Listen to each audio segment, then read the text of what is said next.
all for joining us. Michael, over to you.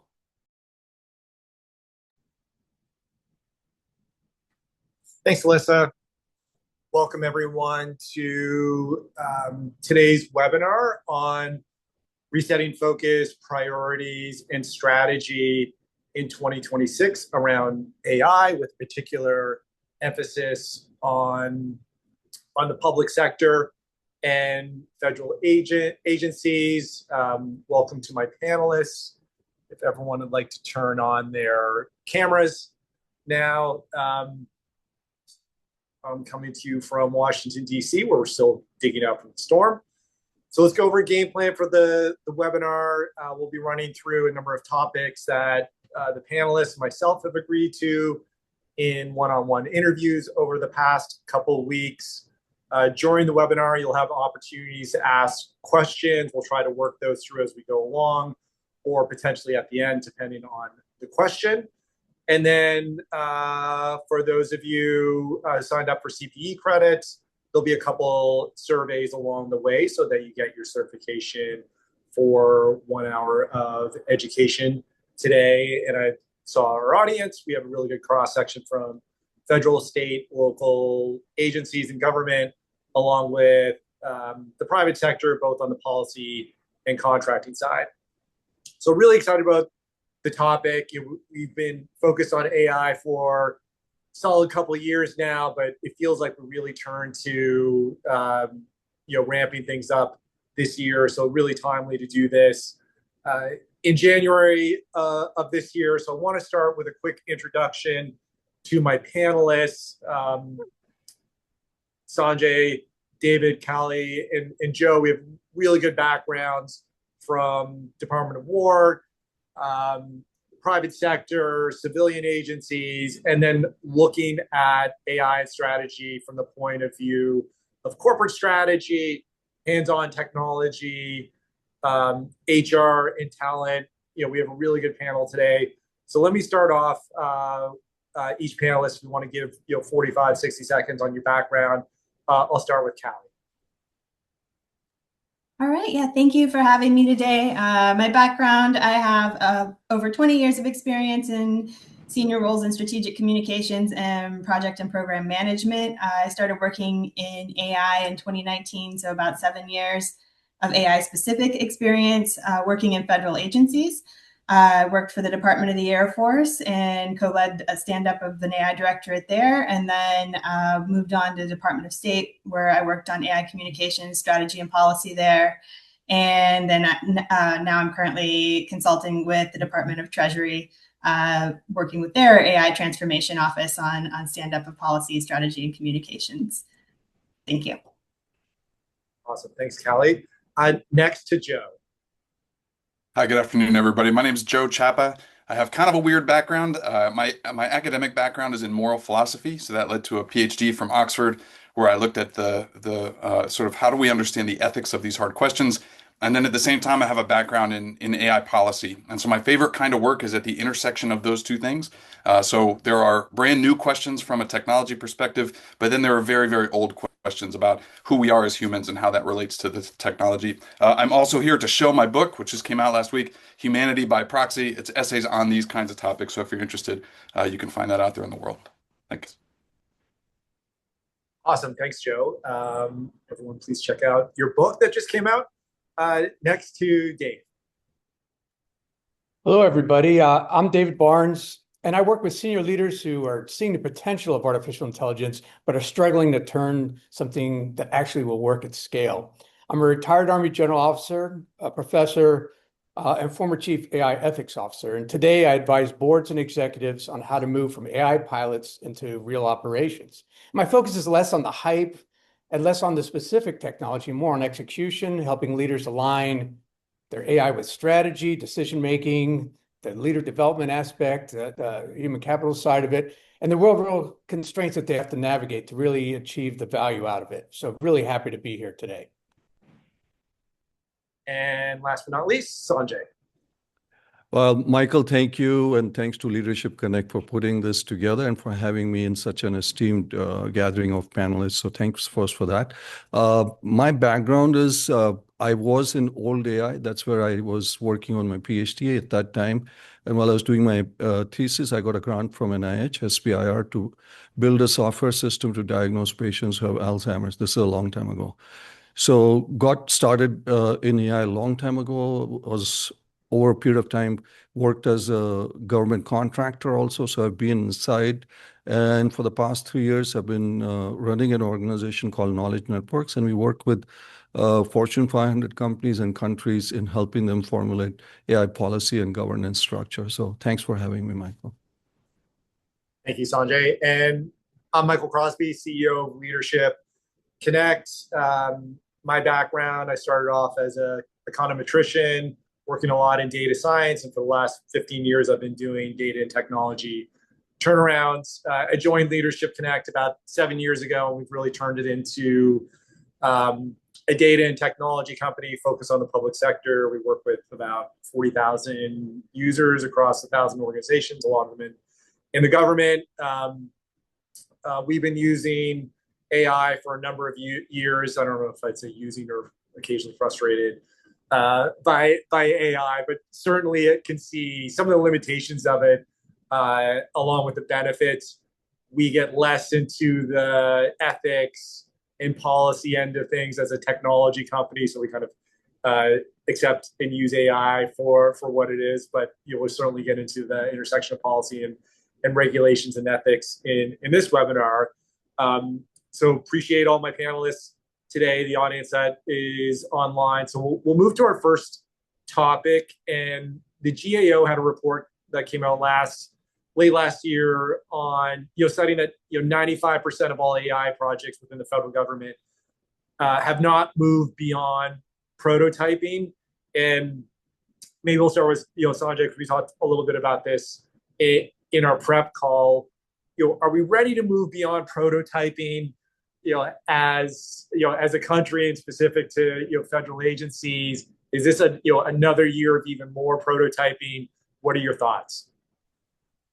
As you rightly said, in 2025, it was a lot of prototyping, and as you said, the prototyping purgatory. But I think 2026 is different. I mean, you can somehow see that with the tools, the technologies, and also with the push this administration is giving. If you look at what's happening at the DoD, that, hey, in 30 days, you got to implement this. And I think with the tools that are coming out, there is a big change afoot where people are starting to see. That doesn't mean that we are completely away from the sandboxes and pilot stage and things of that nature. But I have a feeling this year is different with agentic AI and with the tools that are out there. And if we don't show the results, Michael, right now, it's not going to be good for the transformation that's happening outside, because you're starting to see a lot of transformation happening. I mean, when you talk about what Dario Amodei and others are saying, I think you're going to see that. And this administration is making a real big push in terms of AI. Excellent. Thank you. Dave, you're in the room with executives. What are you hearing from them? Or do they feel that this year is different? They're under more pressure? What are your thoughts? No, I think that's absolutely right. There's a sense of pressure, right, both internally driven and externally to stakeholders, board members, shareholders, et cetera. And the idea is that how then do we move from these pilots? And the pilots aren't going to go away, right? But a pilot without an exit plan is just another demo. And so how do you get it to operationalize across the organization? Like, how do you really get it to scale? We need to move from, can it work to can we own it? And so what kind of things do they need to think about? And what I advise is the focus should be less on the technology itself. And really, is the organization prepared to leverage the technology to gain the efficiencies and to generate the improvements that they expect? And is that aligned with what their mission and business strategy is? It's still an age-old business type problem, but there's so much hype and excitement about it. We almost lose sight of it, right? You look at metrics that might be off and more vanity focused, focus on the technology itself, as opposed to what is this technology really doing for the organization? Is my organization, including its people, are they ready to be able to leverage this technology in the best way possible?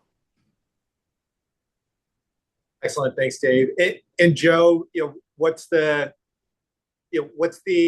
Department of War, military aspect of that, where the stakes are higher, prototyping versus a fully formed deployment?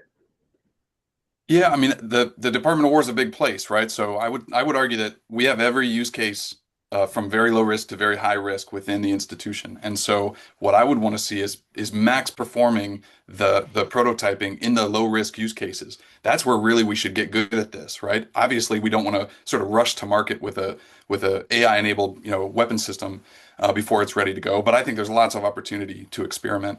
And the department has been criticized for many years for not adopting industry's kind of fail fast mentality, right? Let's fail quickly, learn the lessons we can learn, implement them, and do better next time. So a high failure rate at the prototyping stage might not be a bad sign, actually, right? That might be a sign that we're learning from our previous errors. It all depends on what you do with those lessons, but I would be okay if 2026 looks like a lot more failure, as long as those quick failures lead to lessons learned, which then lead to a better implementation the next go around. Thanks, Joe. I mean, my view is that the prototyping, only 5% of them actually converting. I personally think that's not a bad number when I think about the projects we've undertaken in our company, and having an iterative, fail fast mentality. If only 1 in 20 converts to like a full-fledged project, that seems reasonable, but I guess it depends on your perspective. Callie, we talked in our interview, and I think it's a really important topic, who needs to be in the room when you're having these conversations about AI strategy and initiatives. I think a number of you had kind of stressed that this has moved out of like strictly an IT conversation. So when you think of the kind of executive and HR part of it, who needs to be in the room and why? Yeah, I mean, that largely depends on how big your project is and how big your pilot is and how big your enterprise is. But I do feel like there has been a large focus on getting the technical people in the room, the software engineers, the IT professionals, and that's great. They're critical, but you also need to have the people who can help move forward the decision processes and the change management and the adoption strategies and the procurement and acquisitions and legal ramifications that might occur from whatever risk strategies are happening. So I feel like all of those people need to have a say in the process. And I think that if you have those people in the room, that would probably help with some of the prototyping issues, right? Because they might have a better pathway to getting things launched with lower risk. Thanks, Callie. Dave, you had a really interesting perspective on this. No, I think it's really about bringing in the right voices, right? And again, as already been mentioned, right, the focus is on the technical folks, your data scientists, et cetera, right, that are part of that process. But it really starts and stops at the leadership level, right? And so, the mission owners, the users, get their voice involved. Certainly, legal's got to be involved in the process early, but so does procurement, right? Think of IEEE, what is it, 33119, right? That being worked on and further developed. Because these systems, we're either building them ourselves, we're buying them, or we're renting them, and so they need to be involved in that conversation. And certainly HR, but it's all the communications, right? Because as you're developing these systems, they're going to be so intertangled with how you do your business workflows and processes. When things go wrong, what is your crisis action planning associated with that? And so bringing those people in early and touch points and having them part of that conversation, it will help spread this idea of ownership, as well as ensuring that it more closely is aligned with what the business leaders want this technology to accomplish. Thanks, Dave. Sanjay, you were recently in Davos, networking with world leaders, and you, I think, take an interesting, more transformative view of AI than others might. Same question. If AI is going to be much more transformative than the average technologist feels at this point who needs to be in the room in that case? So on the commercial side, Michael, generally when I talk to chief AI officers at large companies, I mean, they say their board gets involved, and then definitely it's a C level. But if we go to the federal level, you need an executive sponsor. You need somebody who is running the program. I think Dave and Callie did mention that. But you also have to have some key people that are there who are the domain experts. These are frontline employees or analysts who understand, Michael, the nitty-gritty of the task that is being automated or augmented. They know the exceptions or the context or the gotchas. So you can't forget those. So have the executive sponsor, whether it's the chief AI officer or obviously the mission people whose business process or the mission outcome is being, taken care of.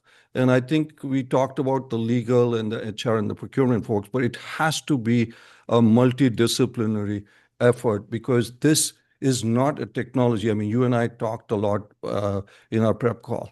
This is not a technology. This is transformation. This is real transformation that's happening, whether it's to your agency or to your company or to your enterprise. So let's stay with you, Sanjay, on the transformation. So out of Davos, there's a number of hot takes. Normally, hot takes are reserved for sports, but the technology community is embracing them. So Anthropic CEO had mentioned it's got a lot of press that up to 100% of software engineering jobs are going away in the next, I actually think 6 to 12 months, not just 12 months. And for me, sitting here in a technology company, maybe start to count some dollars in terms of cost savings. But federal agencies, maybe they don't move as quickly with being able to change the makeup of the workforce. So if I'm an executive, whether I'm an appointee or SES or senior officer within federal, civilian, or military, what do I do with that? If I really believe that potentially 100% of software engineering jobs get displaced, like what should I be thinking? How should I be acting? We'll stick with you, Sanjay. So as I said, I used to run a government contracting business. So historically, the government has always had a talent issue in terms of attracting IT talent or technology talent because of the salary gaps with outside to inside. I look at this as an incredible opportunity for the government to level the playing field. It is an incredible opportunity because now you got software tools that pay the same as what it is outside, whether you use Windsurf, you use Claude Code or others. And then the other thing that we talked about was the institutional memory. This 6-month, 12-month that Dario talked about cannot apply to the government because the government, in many cases, the VA and others, is still using COBOL. So you are not going to just outship COBOL in 6 months, but over a period of time, this change is absolutely happening. But it is an opportunity for reskilling. It's an opportunity to match the talent gap that the government has had.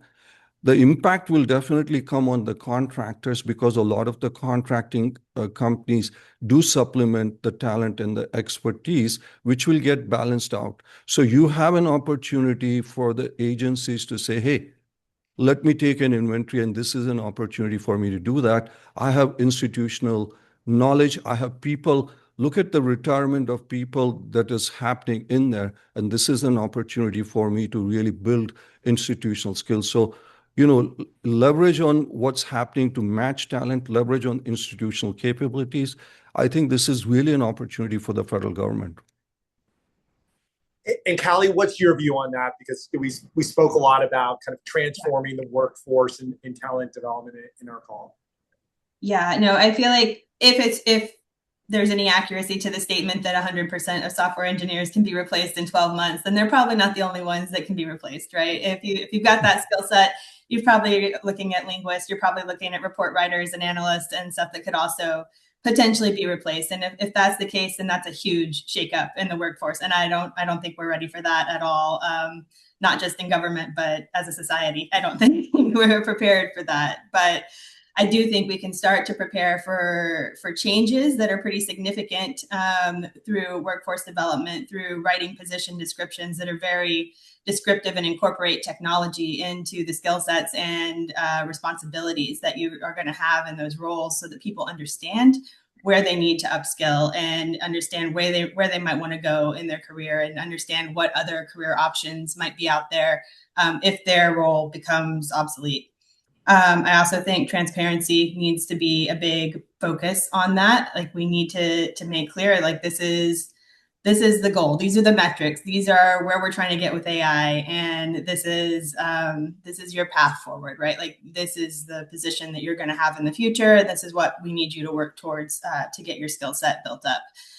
We need to also have some transition teams incorporated into rolling out AI products. So if you've got a huge shakeup and change management in your organization, you need to have a plan for managing that in a way that keeps everybody trustworthy and adopting the products that you're rolling out, so that they're not against you, right? You want to make sure that they feel secure in their jobs, and that they feel like they have a path forward to learn and engage. And that's going to be an investment too, investing in the education and the training and the position descriptions and the time that it takes to do these kind of rollouts. So let's kind of stick with that theme. So you talked about trust and engagement, and you're looking at the topic of communicating change, where, hey, if I'm a software engineer, within federal, state, local government, I've kind of had a really good time where that's been a position of scarcity in the workforce, especially if someone has, strong data skills, strong AI skills, for sure. And then someone comes along and says, boom, you're going to be on the soup line, 12 months from now, potentially. So then that creates potentially, some skepticism and resistance in a workforce. So how do you kind of communicate that change where I think trust and integrity, as you mentioned in your prior answer, is really two important topics, but the whole idea of like communicating that through the organization, whether it's those targeted software engineers or the rest of the organization, like what are your techniques and strategy there? Yeah. So again, transparency is the biggest factor. And then I think really having solid metrics. One of the things I've seen that's been an issue with metric development in large organizations, especially, is the people developing the metrics develop metrics they think they can pass. And so it's a lower bar that needs to be set. I think you need to have metrics that show what is success, and it needs to be kind of thought through critically, and maybe not tied to people's promotion potential, so that they're not encouraged to make metrics that are just something they can pass, and get the check mark. I think we need to know what is the goal. Is it to replace all the software engineers? And if that's the case, are we going to have a human in the loop? What is the quality of the work that's going to be turned out if we're replacing software engineers? Is it going to be quantity and efficiency over quality and accuracy? Are there any security risks? Is there a human in the loop? How are we training the next iteration of the workforce as they come up? If they're just using AI to produce these things, will they be able to catch failures? If there is a failure, is there anybody there that's going to be able to fix it? I mean, all of those things need to be drafted, written out, communicated to your staff before you continue and suggest, I think, replacing everybody. Excellent. Thanks, Callie. Dave, we touched on it a little bit, but certainly when you're operating within the C-suite or within a boardroom, the whole strategy around getting the organization lined up comes often down to like your culture, your communication. What are your thoughts on this topic? I mean, there's the old adage, right, that culture is going to eat strategy. And so I think that the businesses and, two common themes that have already come out. Sanjay, I think, absolutely right about, thinking of this as broadly as a transformation opportunity. And then what, Kali, your point about transparency, right? it's my belief is like people aren't resisting the AI. What they're really resisting in organizations is the uncertainty. And so it's the onus is on the leadership, right? They have to answer what's going to change, what doesn't change, where the humans still matter. Demonstrate and explain those metrics. We see too often in the media lately these large scale layoffs that it at least appears externally that it doesn't have that same transparency. And so where's that messaging happening? Where's the leadership really owning that? And say, demonstrating to everyone it's like, look, this is the direction that we're heading.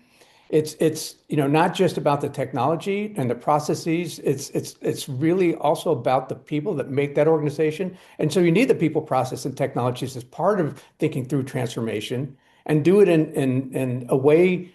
And you can't get it all set up and wait for it to be complete before you go in and purchase some technology. It's got to be done simultaneously, and you've got to be able to pivot to that. But I think the onus is in this communication thing, and in order to change and shift the culture to embrace that transformation is absolutely critical. Excellent. Thank you, Dave. So we had a little bit of a micro view at the organizational level. Let's pull back a little bit at the macro level around regulation and policy, and then start with Joe and Sanjay on this.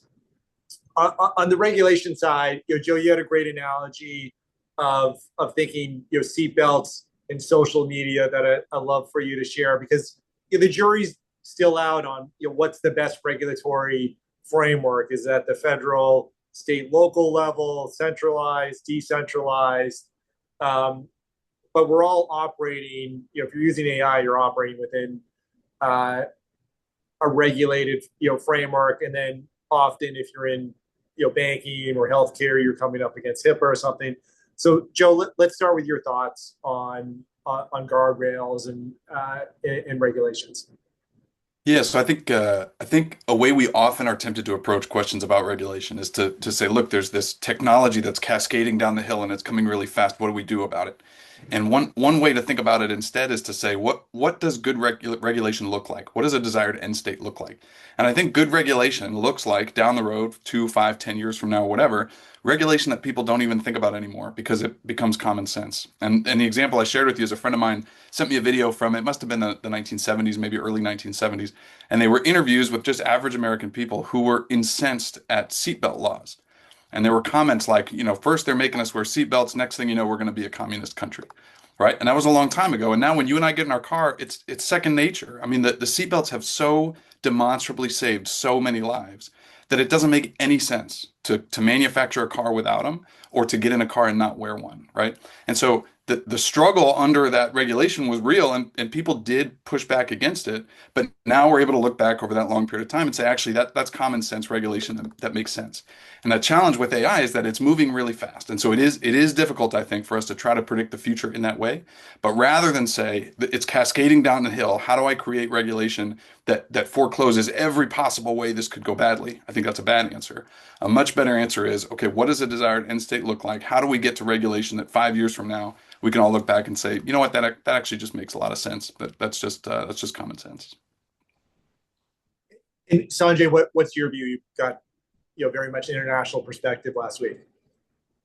Well, I was in Europe last week and they have the EU AI Act. Now, obviously, a lot of people have taken a lot of shots at them because they say it's gone way beyond. It's the joke, obviously, is the EU regulates and the US innovates.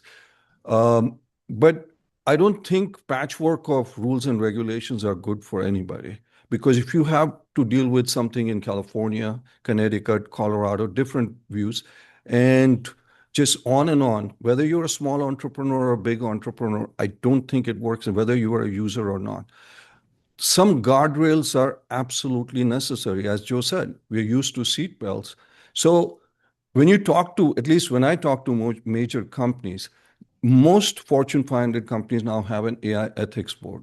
So what is wrong with that? I mean, they say that because they want to protect their brand, they want to protect their employees, they want to protect their customers.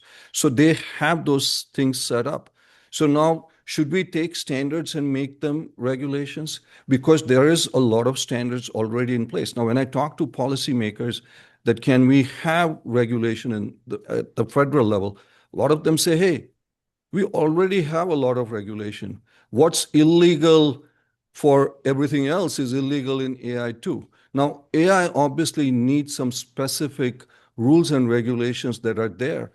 We have the NIST framework that gives us some kind of a standard things that we need to do. But I think making sure that there are guardrails, because as Joe says, this technology is moving so rapidly.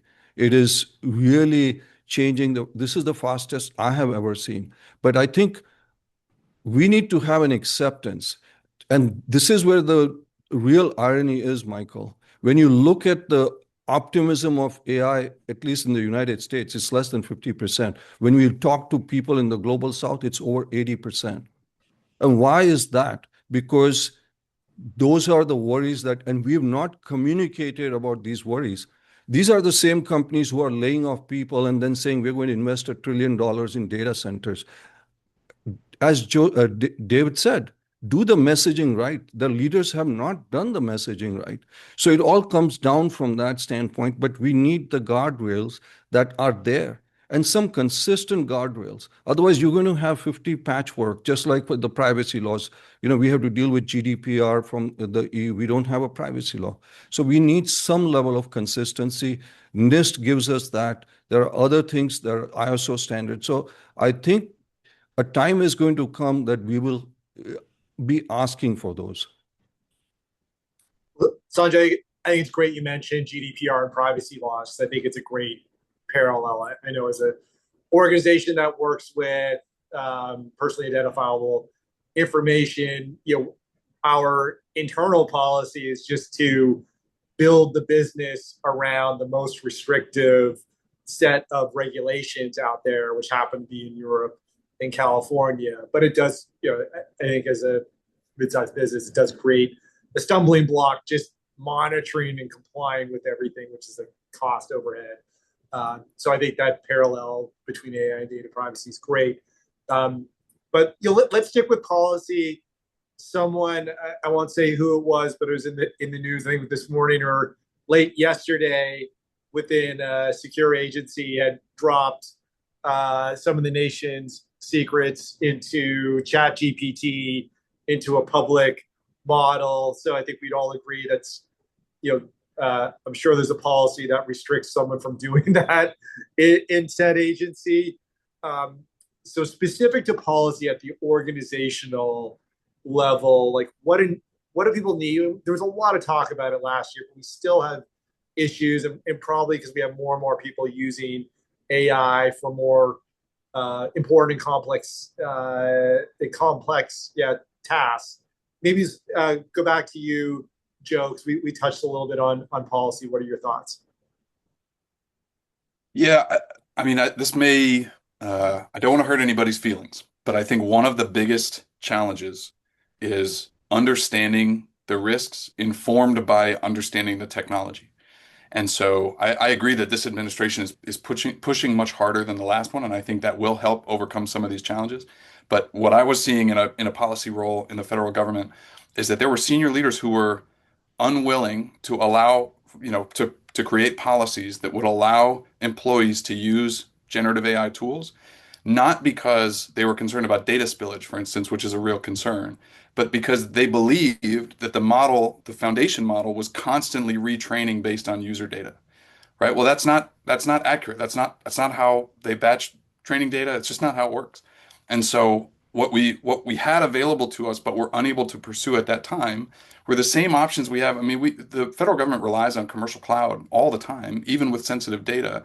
And there are several safeguards that we employ to make sure that that's responsible. We could ride on those exact same existing constraints that we have to use commercial cloud to access foundation models. I mean, this conversation is a couple of years old now, but we were unwilling to do it, and it was because people didn't understand how the technology works. So I think to Callie's earlier point, there's a workforce development side of this that says, you can't. At least in my experience, there are people that want to hide behind I'm not a technical person, so I can't really have a conversation about how AI works. I think we're past that. I think we all have a professional responsibility to get in there and figure out, at least to some degree, how the stuff works so that we can make informed procurement decisions and cybersecurity decisions, et cetera, et cetera. And so I think we're starting to see that wave crest a little bit, but I do think that's been one of the challenges up to this point. Callie, Joe referenced you. So what are your thoughts on this topic? Yeah, I think internal communication specifically are critical here on letting people know what the policies are and why they're in place. So I'm not going to say what agency this happened at, but I've had a person come up to me and she told me that she was writing reports for her boss and pushing them out that she hadn't even read, right? She just put in the prompt and wrote the report and pushed it out. And my jaw kind of hit the floor when she said that. And she honestly believed that was the policy for using AI. And so she didn't understand about hallucinations. She didn't understand about some of the errors that could pop up that might cause problems. And so I think if you're looking at that, people need to understand what the risks are to themselves personally, what the risks are to their organization, what the risks are to their leadership if they're pushing a report to them that maybe isn't completely accurate, and then how that can be mitigated, because these are easy things to mitigate once you understand the problem. So I think, again, communications internally, training, and getting the right people in the room to make decisions to start with. And Dave, you're working in the C-suite and in the boardroom, and boards tend to be, significantly focused on risk avoidance and aversion. What's your take on policy? And I think it hasn't changed, right? And I want to remind everybody, right, that the goal, and I think Joe said this well, so I'm paraphrasing a bit, is that the goal is not zero risk. It's how do you identify and bound that risk? How do you mitigate them and determine what's acceptable or not? And then what information do you need in order to make those risk-informed decisions? And so identifying that as part of the process. And I think this is where our conversation earlier about regulation and about sort of the internal policies end up in a way overlapping, because organizations can't wait for the national and international communities to decide on a set standards of regulation. It's very difficult, especially those that already operate in high regulated spaces, right? So, how do you develop the policies? Well, you build the guardrails within the technologies themselves, but it's somewhat akin to the military, the Department of War, having a new weapons system, right? I mean, it's going to be built, tested, certified, designed, but then there are certain policies about how you employ it.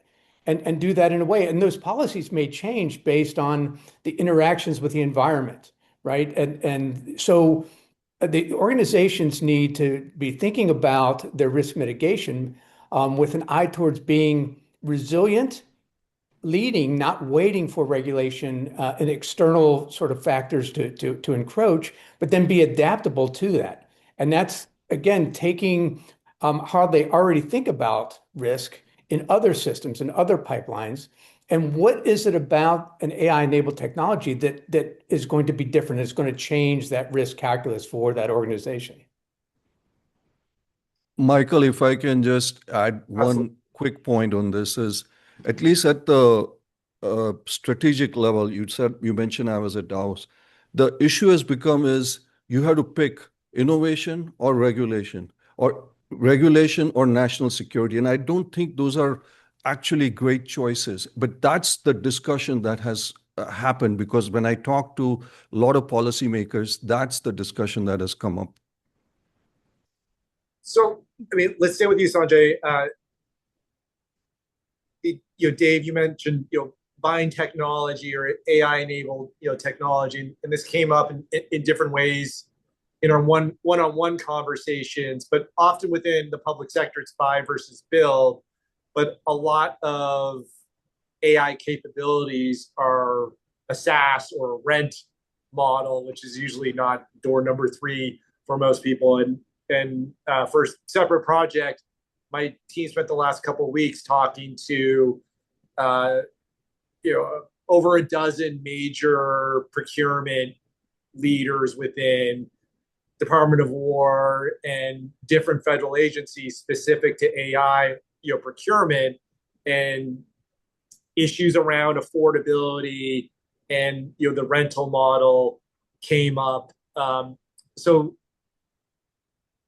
Sanjay, on affordability and innovation, are these models kind of these SaaS models and the way AI is deployed today?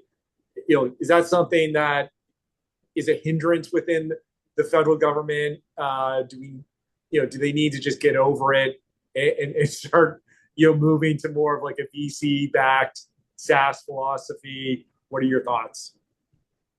Well, the federal government did a pretty good deal with that OneGov procurement that they did, which is $1. So they need to start looking at the total cost of ownership also, Michael. So maybe initially it might cost you a little bit, but if you're replacing a system that's that's going to take 5 years of maintenance and upgrade, let's look at what the real cost is. And also maybe there are open source solutions too, whether it's Llama or whatever else. Now, keeping in mind, obviously, the security concerns. So I would say, look at the total cost of ownership, look at OneGov, which is, the $1. And then maybe there are some shared services and other kind of opportunities that happen. But I understand cost is an issue, but over a period of time, when you look at the FTEs that we talked about, when you look at the contractor saving, when you look at the maintenance and the upgrades of systems it's going to replace, I have a feeling that cost-wise, AI is going to come out a little bit ahead here. Thanks, Sanjay. Dave, you had, I think, an enlightening view on this topic as well.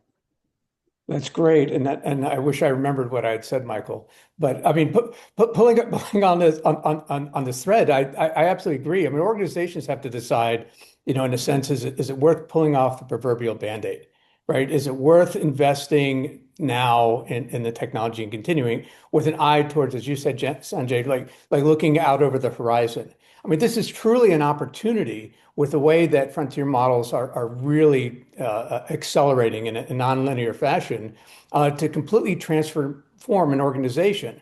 In particular, if we're staking in the public sector, at the local level, state level, and even federal level. The thing to remember is that, and I think, Sanjay, you mentioned, right? We still have systems that are using COBOL. We have people still using Windows 95.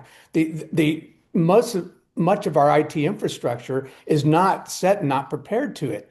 And it would be a shame to then do this purchase and be all in on, say, we want to leverage, data-informed AI technology. But yet all we're really doing is we're moving from paper to more of a cloud-based repository of those same paper things. So have we really transformed that business process, that workflow, or are we just automating things and we're doing this incrementally? And that's a decision that really the collective leadership and the board need to determine what's the direction and how big of a bite, how far ahead should they set the bar where they're going to head. And that's really going to I think really affect the question about affordability. It's not just, pay me now, pay me later. It's really what then can that investment do for us now and how we want to take best advantage of it. And Joe, what's your view?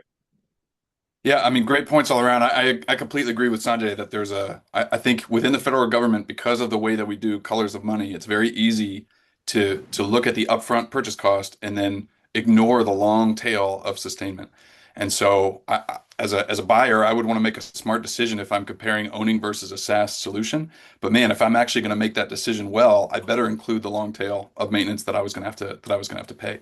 And so in the future, I imagine we'll have some sort of hybrid model where there are still things that it's right for us to build and own. There's still things that's right for us to buy from commercial. And then there's stuff where I think SaaS is a totally reasonable solution. And I think it will help us with our, we have a fairly long-standing vendor lock problem.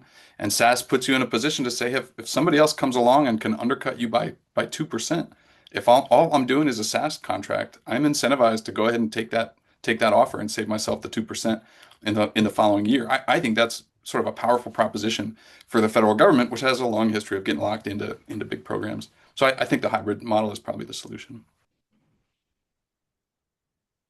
Thanks, Joe. A number of you reference as part of this answer and prior ones, ROI.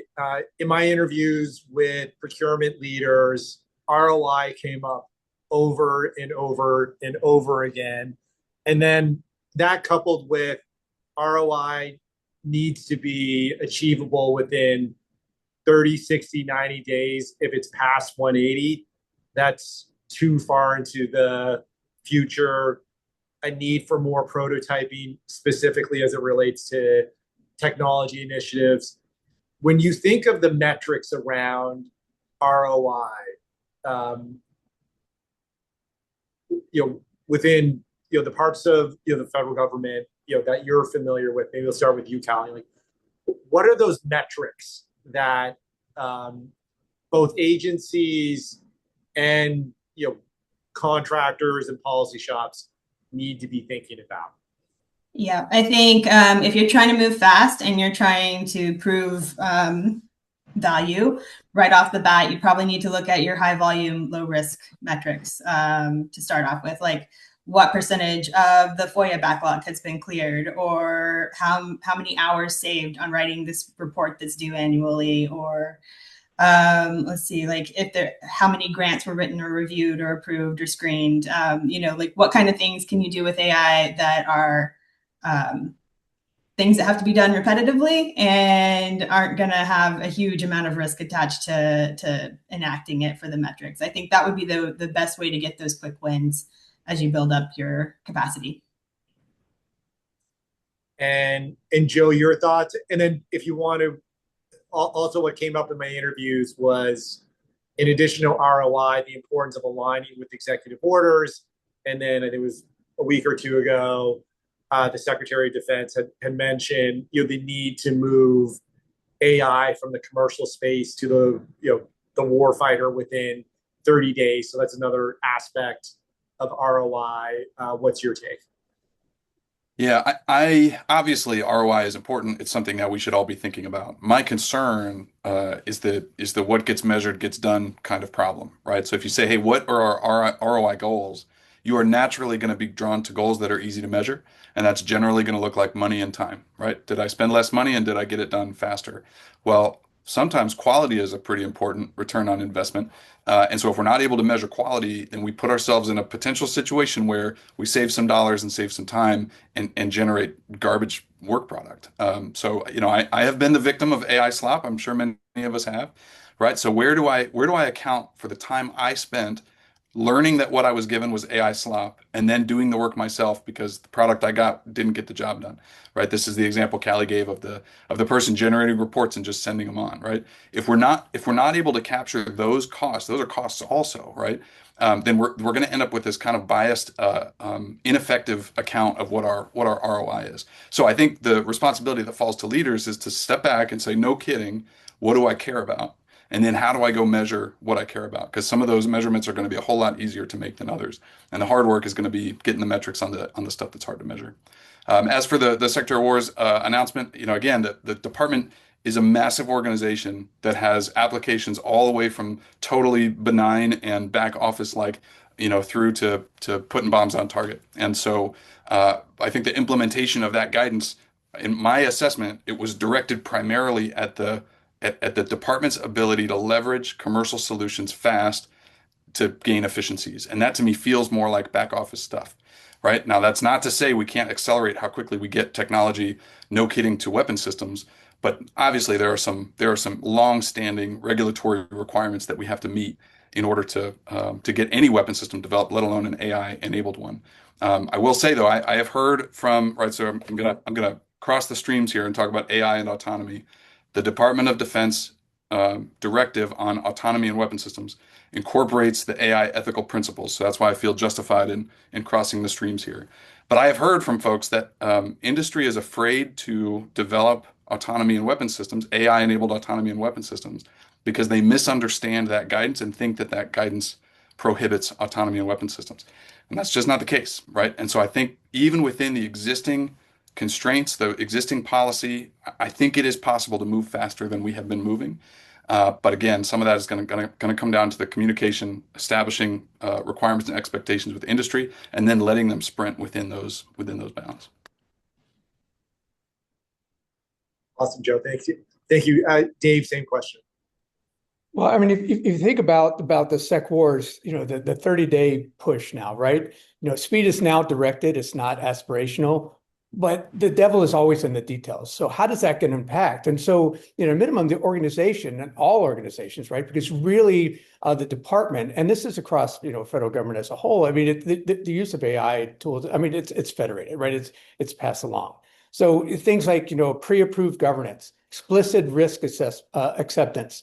Are we really ready in our contracting paths to take advantage of it and to meet those 30-day deadlines? Are we really going to be able to do it? What's going to require in that transformation?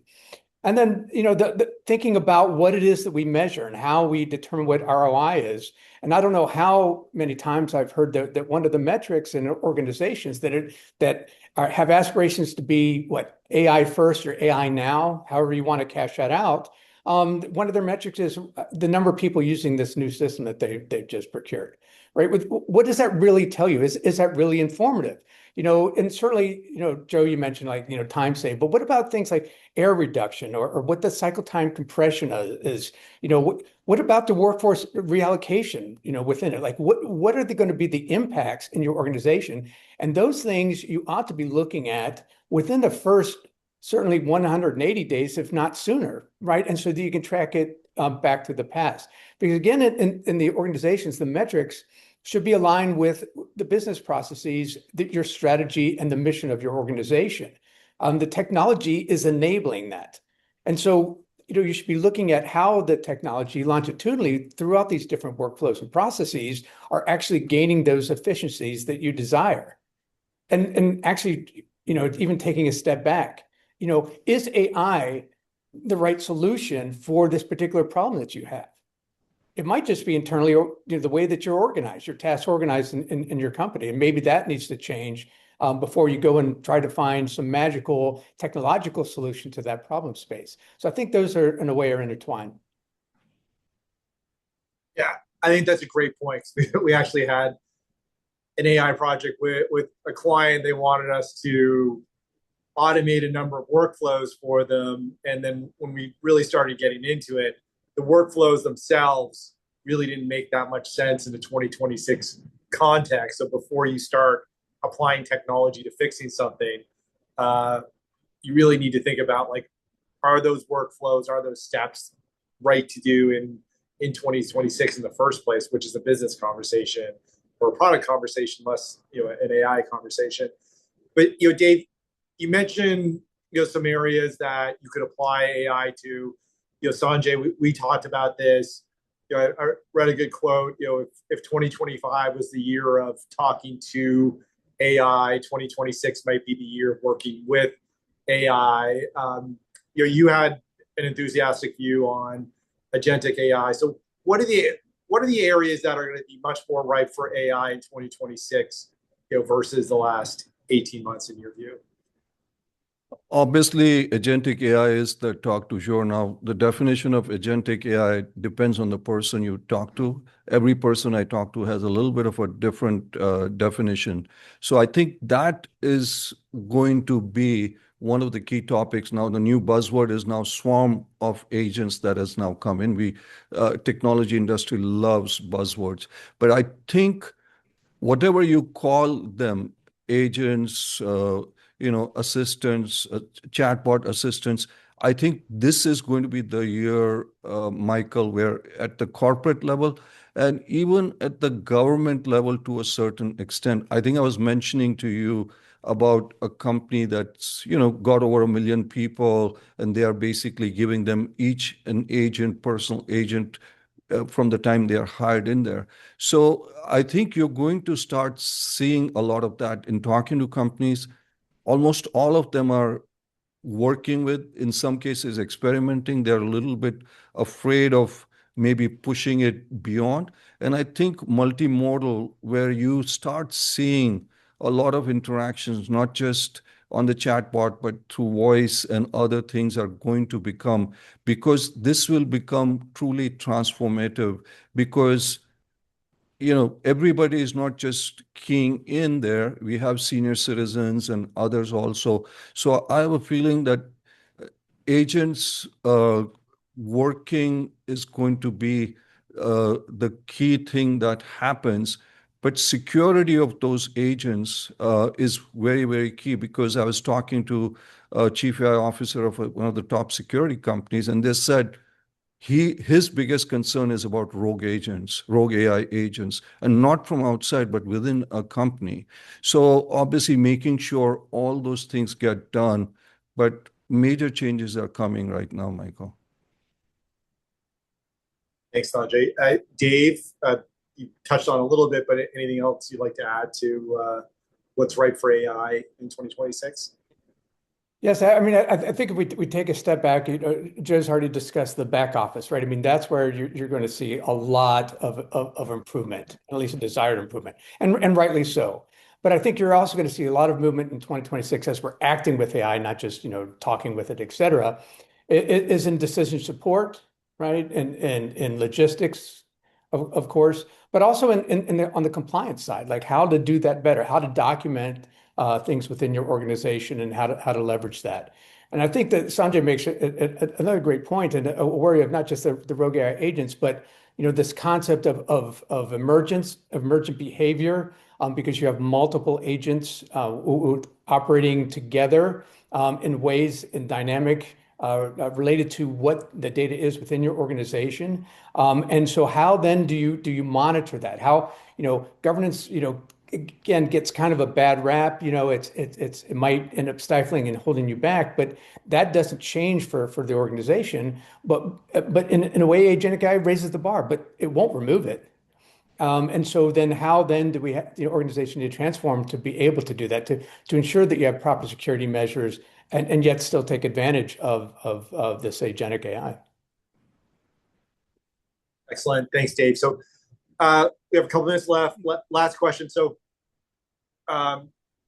if 2026 is really a transformational year, when I talk to leaders, often people have the blinders on. They're focused on their own organization, talking to their own people. And it seems to me that when you're networking outside of your organization, within the federal government, there's some great AI working groups that cut across multiple agencies where there's a lot of sharing of best practices. And I think a number of federal agencies have been really strong there.